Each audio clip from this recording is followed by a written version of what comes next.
मेरे जो teenage years हैं वो काफ़ी अच्छे नहीं गए। ऑलमोस्ट मेरी टीनेज ख़त्म होने वाली है।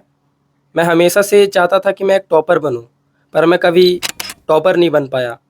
मैं हमेशा से चाहता था कि मैं पब्लिक स्पीकिंग करूं, पर मैं कभी वो नहीं कर पाया।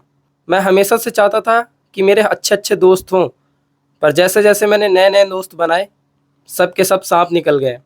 तुम्हारे जो टीनेज के ईयर्स होते हैं वो फंडामेंटल ईयर्स होते हैं। अगर तुम चाहते हो तो उस पे कुछ बहुत बड़ा कर सकते हो, और अगर नहीं चाहते तो तुम कुछ लॉस नहीं करोगे। तुम लॉस करोगे तो जब तुम्हारी प्यूबर्टी हिट हो चुकी होगी, तुम अपनी प्यूबर्टी से बाहर निकल चुके होगे, तब जाके तुम्हें 24-25 साल की एज में ये चीज़ रियलाइज़ होगी कि मैं बहुत कुछ पीछे छोड़ आया हूँ। आई नो कि मेरी अभी 18 साल भी एज नहीं हुई है, फिर भी मैं ये सब ज्ञान चोद रहा हूँ।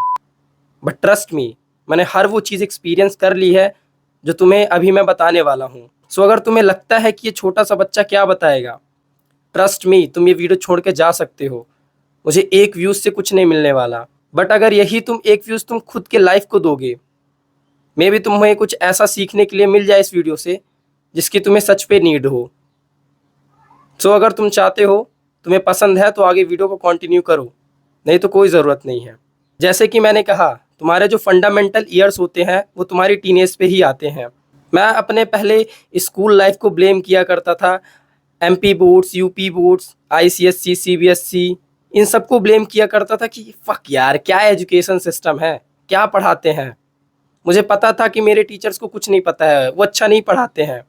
बट मैं इन रियलिटी में खुद से अगर आज ये सवाल पूछूँ ना, मेरा दिल भी बोले कि हाँ, वो नहीं पढ़ाते थे तो क्या हुआ, लेकिन तू भी नहीं पढ़ता था। तूने भी कभी एक्स्ट्रा मेहनत नहीं की। चल पढ़ाई को छोड़ते हैं, तूने कभी किसी एक्स्ट्रा करिकुलम पे भी पार्ट नहीं लिया। तूने कभी लाइफ पे कुछ ऐसी स्किल्स भी नहीं सीखी है।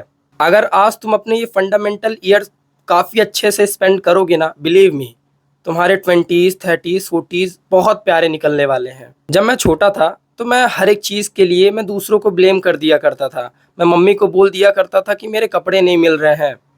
मम्मी अगर मार्केट जाती थी, खाना नहीं बना हुआ है, मैं खाना नहीं बना पाता था। मुझसे मैगी चाय के अलावा कुछ नहीं आता था।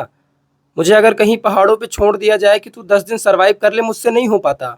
तुम खुद देखो, आज अगर अमेरिका यूएस पे देखोगे ना, जब लड़का अपनी टीनेज से बाहर निकलता है, उसे अलग रहने दिया जाता है। जा तू अपनी ट्यूशन की फ़ीस जमा कर, तेरे को जो करना हो कर, अपनी लाइफ सेट कर, अपने ट्यूशन की फ़ीस खुद दे, जो करना हो कर, मुझे मतलब नहीं है। पर यहाँ के लड़के कोप करेंगे, अरे मैं मम्मी पापा के बिना तो कुछ कर नहीं पाऊँगा, तू सच पे कुछ नहीं कर पाएगा। जस्ट इमेजिन तेरा बाप मर जाए। मुझे इस वे पे बोलना नहीं चाहिए, पर मैं इसलिए बोल रहा हूँ क्योंकि तुम्हें ये चीज़ हिट हो। तुम्हारा पहला स्टेप क्या होगा कि तुम किस चीज़ पे फ्रीडम हो? फाइनेंशियल फ्रीडम, और बाकी सबकी फ्रीडम तो तुझे खुद मिल जाएगी। हाँ, मैं तेरी बात कर रहा हूँ, तुझे खुद मिल जाएगी क्योंकि तेरे पापा की तो डेथ हो चुकी है। तुझे कोई रोकने वाला नहीं है, टोकने वाला नहीं है, तू जो कर। लेकिन वहीं एक यूएस का लड़का अपने मम्मी पापा को जिंदा रहते ही उनसे अलग हो जाता है। क्यों?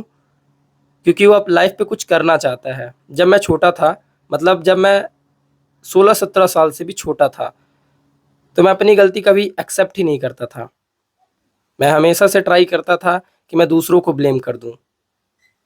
जैसा मैंने पहले भी बताया, अगर मेरी टी शर्ट नहीं मिलती थी तो मैं मम्मी को ब्लेम करता था। खाने टाइम पे नहीं बनते थे तो मैं मम्मी को ब्लेम करता था। मेरी पढ़ाई अच्छे से नहीं हो पाती थी तो मैं टीचर्स को ब्लेम करता था कि इनसे तो आता ही नहीं, पढ़ाते ही नहीं ढंग का। मतलब मेरे साथ कुछ भी गलत हो, मेरी इतनी आदत हो चुकी थी कि मैं दूसरों को ब्लेम करता था। डू नॉट ब्लेम अदर्स जब तुम्हारी गलती हो, और अगर कभी गलती भी हो तो मान लिया करो। मान के चलो, तुम एक सिंगल लेन वाली रोड पे चल रहे हो, एक सामने से कार आती है और सामने से तुम जाते हो अपनी कार लेके। उस जगह पे तुम्हें बहस करके कुछ नहीं मिलेगा।